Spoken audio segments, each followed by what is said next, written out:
Tell us about some of the challenges that you experienced in those 2 years that maybe in hindsight, and you look back, you tried to handle differently.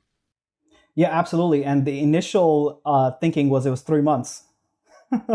And it didn't go from 3 months to 2 years in one jump, right? It was always evolving with like new use cases, new things that we want to develop and like push out. But that was the initial push. Yes, there are many trade-offs, of course. Our thinking was we wanted to ensure that they are successful, and then we trusted that everything else would fall in place, right? So we literally did not focus on prosaic things like thinking about the market, sales development, how you would like figure out how you might grow after this.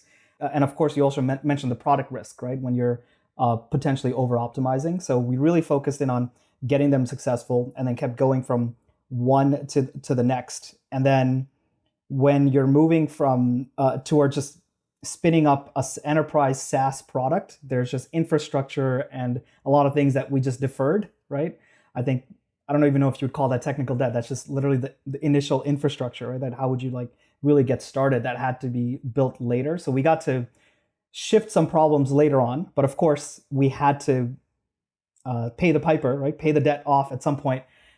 It actually took us having to say no to really find the resources to be able to focus in on our strategy. So once we felt we had learned enough, we got them successful, and we were rolling forward, it was clear that we needed to build a SaaS version of this product and get that really ready to go more broadly to market.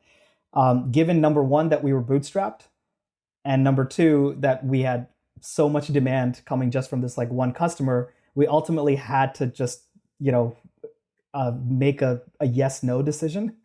Whereas it would have been ideal in some world where if you continue with the thinking, let's keep having the services revenue, and then we can go off and have this new division of the company that's starting to build off like the SaaS while we build up that revenue. But again, we try to have maniacal focus and say, well, we're at the stage as a company now. What we need, we've proven this out. We've seen we see that Square is successful. This is just the central hub. This is how every employee is getting onboarded and understanding what it means to be an employee at the company.